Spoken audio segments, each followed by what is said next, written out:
Chalakudy Marian തീർത്ഥകേന്ദ്രം Irinjalakuda രൂപതയിലെ പഴമ കൊണ്ടും പാരമ്പര്യം കൊണ്ടും പൗരാണികത്വം കൊണ്ടും ഏറ്റവും പ്രസിദ്ധമായ ഒരു തീർത്ഥകേന്ദ്രമാണ്.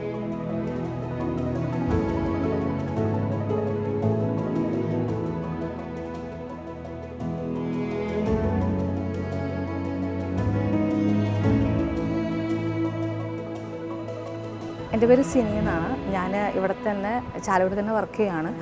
അപ്പം സർവീസിനല്ലാതെയും ഞാൻ ചാലക്കുടി പള്ളിയിൽ സ്ഥിരം വരുന്ന ഒരാളാണ്.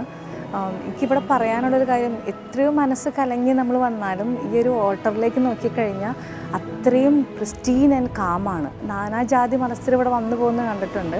അപ്പോൾ അത്രയും പേര് ഇങ്ങോട്ട് ആകർഷിക്കണമെന്നുണ്ടെങ്കിൽ ഇവിടുത്തെ ആംബിയൻസ് അത് പറയാതിരിക്കാൻ പറ്റില്ല. ഇവൻ അത് കുർബാനയ്ക്ക് വരുമ്പോഴാണെങ്കിലും നമുക്ക് ഔദ്ധിതനായ ഈശ്വരൻ്റെ ആ ഒരു രൂപം കണ്ടാൽ തന്നെ നമുക്ക് ഭയങ്കര ഒരു ഡിവൈനിറ്റിയാണ്. അപ്പം എനിക്ക് തോന്നുന്നു എത്രയോ മനസ്സ് വിഷമിച്ചവർക്കും ഇവിടെ വന്നിരുന്ന് കുറച്ച് നേരം ഇരുന്നാൽ അത് നല്ലൊരു തെറാപ്പി പോലെ എനിക്ക് തോന്നിയിട്ടുണ്ട്. ഇവിടെ വരുന്ന എല്ലാ വിശ്വാസികളും തന്നെ ഇതിൻ്റെ ആ ഒരു എസ്തറ്റിക് ബ്യൂട്ടി, അതോടൊപ്പം തന്നെ അക്വസ്റ്റിക് ഇഫക്റ്റ് ഇവിടെ വരുമ്പോൾ ലഭിക്കുന്ന ഒരു ആത്മീയമായിട്ടുള്ള ആ ഒരു ചൈതന്യം, ഇതൊക്കെ വളരെ പ്രത്യേകമായിട്ട് എടുത്ത് പറയാറുണ്ട്. ഇതിൻ്റെ ഇൻറ്റീരിയർ ചെയ്ത അല്ലെങ്കിൽ ഇതിൻ്റെ അക്വസ്റ്റിക് സീലിംഗ് നടത്തിയ ആ കമ്പനിയൊക്കെ വളരെ നല്ല രീതിയിൽ ഇതിൻ്റെ വർക്ക് നിർവഹിച്ചിട്ടുണ്ട് എന്ന് തന്നെയാണ് ഈ ദേവാലയത്തിലേക്ക് കടന്നു വരുന്ന എല്ലാവരും തന്നെ സാക്ഷ്യപ്പെടുത്തുന്നത്. അതിൽ ഞങ്ങൾക്കും വളരെ സന്തോഷമുണ്ട്, സംതൃപ്തിയുണ്ട്. ഞാൻ ചാലക്കുടി ഫൊറോന പള്ളിയിൽ 2016 മുതൽ 2022 വരെ സേവനമനുഷ്ഠിച്ചിട്ടുണ്ട്, 6 വർഷക്കാലം. എൻ്റെ പേര് ഫാദർ ജോസ് പാലാട്ടി. അന്ന് ഞാൻ അവിടെ വികാരിയായിരിക്കുമ്പോഴാണ് ചാലക്കുടി ഫൊറോന പള്ളി, ചാലക്കുടി പട്ടണത്തിൻ്റെ തിലകക്കുറി എന്ന രീതിയിൽ ആ പള്ളിയെ നവീകരിച്ചത്. ഏറ്റവും പ്രാധാന്യം കൊടുത്തുകൊണ്ട് ഞങ്ങൾ ആ ദേവാലയ നവീകരണ സമയത്ത് പ്രവർത്തിച്ചത് അതിൻ്റെ സീലിങ്ങിന് വേണ്ടിയിട്ടാണ്. അപ്പോൾ അതൊരു ഗോത്തിക് സ്റ്റൈലിലുള്ള ഒരു സീലിംഗ് വേണമെന്ന് ഞങ്ങളെല്ലാവരും ആഗ്രഹിച്ചിരുന്നു. അത് ഞങ്ങളുടെ വലിയൊരു മോഹമായിരുന്നു. പക്ഷേ 55 അടി വീതിയുള്ള ആ ദേവാലയത്തിന് എങ്ങനെയാണ് നമുക്ക് ഇത്രയും വലിയൊരു സീലിംഗ് കൊടുക്കാനായിട്ട് കഴിയുക? അങ്ങനെയാണ് ഈ ഗോത്തിക് മോഡൽ ഞങ്ങൾ പ്രപ്പോസ് ചെയ്തത്. അപ്പോൾ സീലിംഗ് ആര് നടത്തും എന്നുള്ളതിനെക്കുറിച്ച് ഞങ്ങൾ പഠനം നടത്തിയപ്പോൾ കുറേ പേര് ആ വിഷയവുമായിട്ട് ഞങ്ങളുടെ അടുത്ത് വന്നെങ്കിലും ഞങ്ങൾക്ക് ഏറ്റവും അധികം ഞങ്ങളെ ആകർഷിച്ചതും ഞങ്ങൾക്ക് ഏറ്റവും അധികം ക്രെഡിബിളായിട്ട് വിശ്വസ്തനായിട്ട് തോന്നിയതും മിസ്റ്റർ സിറിലിൻ്റെ നേതൃത്വത്തിലുള്ള ഐഡിയൽ ഇൻറ്റീരിയേഴ്സാണ്.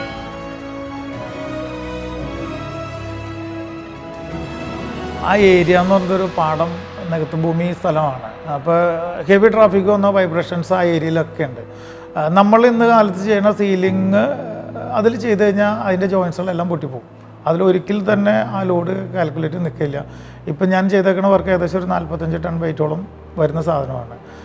അപ്പോൾ ആ ഒരു ടണ്ണേജ് വന്നാൽ മാത്രമാണ്, അത്രയും ഹെവി ആയിട്ടുള്ളൊരു വർക്ക് വന്നാലാണ് ആ പള്ളിയുടെ ആംബിയൻസിന് എലഗൻ്റ് ആയിട്ടുള്ളൊരു സാധനം അതിലേക്ക് വരുള്ളൂ. അപ്പോൾ അതിനൊക്കെ ഓർക്കം ചെയ്യുന്ന രീതിയിൽ നമ്മളൊരു അഡീഷണൽ സ്റ്റീൽ ഫ്രെയിം തന്നെ ആ ഷേപ്പിന് കാസ്റ്റ് ചെയ്തെടുത്തിട്ടുണ്ട്. പിന്നെ അതല്ല അവർ 40 ഡിഗ്രി ആംഗിളിലാണ് അവർ റൂഫിംഗ് സ്ട്രക്ചർ വന്നത്. ആ റൂഫിംഗ് സ്ട്രക്ചറിൽ ചൂടും അതുപോലെ തന്നെ മഴയുടെ സൗണ്ടും അത് ഭയങ്കരമായിട്ട് ആ പള്ളി ഹോളിനെ ഭയങ്കരമായിട്ട് ബാധിക്കും. അപ്പോൾ നമ്മളതിനെ ചൂടടിക്കാതെ ഇരിക്കാനും സൗണ്ട് അബ്സർവ് ചെയ്യുന്ന രീതിയിലുള്ള ഇൻസുലേഷൻ മെറ്റീരിയൽ വെച്ചിട്ട് നമ്മളതിനെ കട്ട് ചെയ്ത് അതിന് ശേഷം ഹെവി ഫ്രെയിംസുകൾ വെച്ച് അതിൻ്റെ ഷേപ്പിനെ ഡിസൈൻ ചെയ്ത് അതിൽ ഒരു ലെയർ തന്നെ ഒരു ഫൈബർ സിമെൻറ്റ് ബോർഡിൻ്റെ ഒരു ലെയർ തന്നെ പാക്ക് ചെയ്ത് അതിന് ശേഷമാണ് ഒരു 48 kg 96 kg ഡെൻസിറ്റിയിൽ ഈക്വലൻ്റ് ഗ്ലാസ് വൂൾസുകൾ പാക്ക് ചെയ്ത് അതിൻ്റെ അടിയിലാണ് പെർഫറേഷനുള്ള WPCയുടെ സ്റ്റെൻസിൽ കട്ടിങ് ഡിസൈൻസ് പാറ്റേൺസിൽ നമ്മൾ ആ വർക്ക് ചെയ്തത്.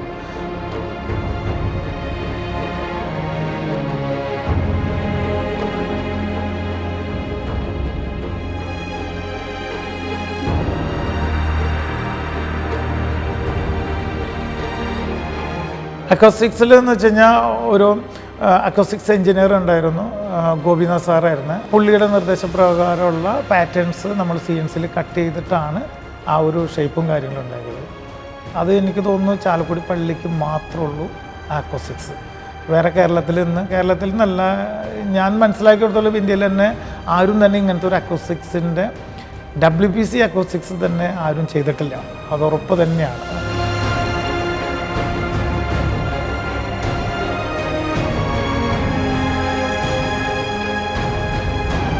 ഒരു ചർച്ചിൻ്റെ ഹോള് എന്ന് പറയുന്നത് അതിലത്തെ പെർഫോമിങ് എന്ന് പറയുന്നത് നല്ല സൗണ്ടും വെളിച്ചമാണ് ഇതിൽ.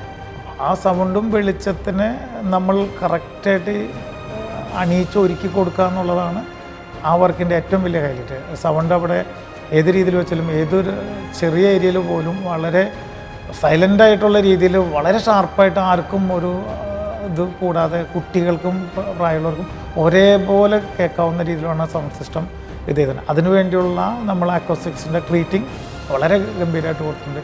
എന്നാൽ അക്കോസ്റ്റിക്സിൻ്റെ ട്രീറ്റിംഗ് എന്ന് പറഞ്ഞാൽ അതിനെ ഹൈലൈറ്റ് ചെയ്ത് കാണിക്കാത്ത രീതിയിലുള്ള ഇൻറ്റീരിയറാണ്. ഒരിക്കൽ പോലും അക്കോസ്റ്റിക്സ് ആണെന്ന് തോന്നിക്കാത്ത രീതിയിൽ അക്കോസ്റ്റിക്സ് നമ്മൾ എടുക്കുന്നതാണ് അതിലത്. ലൈറ്റിംഗ് എന്ന് പറയുന്നത് നമ്മൾ ഒരു കോവ് ലൈറ്റിംഗ് സിസ്റ്റമാണ് ആ ബീംസിനെ ഡെക്കറേറ്റ് ചെയ്യാൻ വേണ്ടിയിട്ട്. പക്ഷേ ബീംസിൻ്റെ കോർണറുകൾ ജോയിൻസിന് പ്രൊട്ടക്റ്റ് ചെയ്യാനും അതിനുള്ളിൽ തന്നെ ഹിഡൻ ആയിട്ടുള്ള ലൈറ്റിംഗ് സംവിധാനം വേണമെന്ന് പറഞ്ഞിട്ട് ഒരു കോർണിഷുകൾ നമ്മൾ ഡിസൈൻ ചെയ്തത്. അത് നമ്മളുടെ പാറ്റേൺ തന്നെയാണ്, വേറെ ഒന്നും ഇല്ലാത്തതാണ്. അത് നമ്മൾ ഈ WPC മെറ്റീരിയൽ കൊണ്ട് തന്നെ ഒരു കോവ് ലൈറ്റിംഗ് LED ലൈറ്റ് സ്ട്രിപ്സുകളെല്ലാം കൺസീൽഡ് ചെയ്ത് വെക്കാൻ പറ്റുന്ന രീതിയിൽ അത് ചാലക്കുടി ഒരു ജോസാറാണ് ചെയ്തത്. ജോസാറെന്ന് വെച്ചാൽ ഇലക്ട്രിക്കലിൽ നല്ല ഹെവി വർക്കുകൾ മാത്രം എടുത്ത് ചെയ്യുന്ന ഒരു KCB കോൺട്രാക്ടറും എൻജിനീയറും കൂടിയാണ് ആളുടെ നേതൃത്വത്തിലാണ് ആ ലൈറ്റിങ്ങിൻ്റെ ഒരു ഇത് വന്നിരിക്കുന്നത്. അത് നമ്മൾ ആൾക്ക് ലൈറ്റ് വെക്കാനുള്ള ഒരു ഹിഡൻ പോക്കറ്റിംഗ് എന്ന ഡിസൈൻ എലഗൻസ് കൂട്ടുന്ന രീതിയിൽ നമ്മളത് ഡിസൈൻ ചെയ്ത് കൊടുത്തു. അതുപോലെ തന്നെ സൗണ്ട് റൂഫിങ്ങിൻ്റെ വൈബ്രേഷൻ സൗണ്ടുകൾ, അതുപോലെ തന്നെ റോഡിൽ കൂടെ ഹെവി ട്രാഫിക് പോകുമ്പോഴുള്ള 50-60 ടൺ ഭാരമുള്ള വണ്ടികൾ പോകുമ്പോൾ ബിൽഡിങ്ങിനുണ്ടാവുള്ള ഷെയ്ക്കിൽ നിന്ന് രക്ഷപ്പെടുന്ന രീതിയിലുള്ള ഒരു വൈബ്രേഷൻസ്, അതിനൊക്കെ ഓർക്കം ചെയ്യാനുള്ള ഒരു സ്ട്രെങ്തനിങ് കാര്യങ്ങളിട്ടുള്ള ഒരു കോട്ട് കൊടുത്തു. അവരത് ചർച്ച ചെയ്ത് മനസ്സിലാക്കി, അവർക്ക് കൃത്യമായിട്ട് ബോധ്യമായി ഈ രീതിയിലല്ലാതെ ചാലക്കുടി പള്ളിക്ക് ഒരു സീലിംഗ് എന്ന് പറഞ്ഞ സാധനം ഉണ്ടായിക്കഴിഞ്ഞാൽ അവർ വെടിക്കെട്ട് തൃശ്ശൂർ പൂരത്തിനേക്കാളും ഗംഭീരമായിട്ടുള്ള വെടിക്കെട്ടാണ്. അതിലൊക്കെ കൊഴിഞ്ഞു വീഴുന്നുള്ളത് അവർക്ക് തന്നെ മനസ്സിലായി. പിന്നെ ആ ബിൽഡിങ്ങിൻ്റെ ഉറപ്പിനും സാധാരണ എല്ലാവരും ഫാൾ സീലിംഗ് എന്ന് പറയുക, ഇത് ട്രൂ സീലിംഗ് എന്നുള്ള ഈക്വലൻ്റ് ആയിട്ടുള്ള ഒരു ലെവലിലേക്ക് അത് ചെയ്യാനുള്ള ഒരു അനുവാദം എനിക്ക് അവർ തന്നു. ഞാൻ ഏകദേശം ഒരു 8 മാസം കൊണ്ട് എടുത്തിട്ടാണ് എൻ്റെ വർക്കേഴ്സ് എന്ന് വെച്ചാൽ നമ്മുടെ കൂടെ 10-25 വർഷമായിട്ടും 18 വർഷം 15 വർഷമായിട്ട് കണക്ട് ചെയ്ത് നല്ല എഫിഷ്യൻ്റ് ആയിട്ടുള്ള നല്ല വർക്കേഴ്സ് അക്കോസ്റ്റിക്സിലുണ്ട്. അതുപോലെ തന്നെ സീലിങ്ങിൻ്റെ ഫ്രെയിംസ് അടിക്കണതിൽ, ഷേപ്പ് അടിക്കണതിൽ, കാർപ്പൻട്രി, വെൽഡേഴ്സ്, പെയിൻറ്റിങ്സ്, അങ്ങനെ എല്ലാ വർക്കേഴ്സിൻ്റെയും ഒരു സംയുക്ത കോർഡിനേഷനിൽ നമ്മളതിൻ്റെ നേതൃത്വത്തിൽ നിന്ന് ഞങ്ങളുടെ ഗ്രൂപ്പ് ഐഡിയൽ ഇൻറ്റീരിയേഴ്സ് എന്ന ഗ്രൂപ്പ് നേതൃത്വത്തിൽ നിന്ന് അച്ഛൻ്റെയും കമ്മിറ്റിയുടെ എല്ലാവരുടെ സഹകരണത്തിലും അവർ നമ്മളുടെ പ്രോത്സാഹനം തന്നിരുന്നു. അതിൽ ഞാൻ ആ വർക്ക് ചെയ്തു. വർക്ക് കഴിഞ്ഞപ്പോഴാണ് അതിൻ്റെ ആംബിയൻസ് നമുക്കും ആഘോഷിച്ചു, എല്ലാവരും ആഘോഷിച്ചിട്ടുണ്ട്. എനിക്ക് ഒരുപാട് എൻക്വയറീസ് അതുവഴി വരികയും ചെയ്തിട്ടുണ്ട്. ഒരുപാട് സന്തോഷമുണ്ട്. ഞങ്ങൾ കോർ ടീമിനെ വളരെ രീതിയിൽ അഭിനന്ദിച്ചിട്ടുണ്ട്.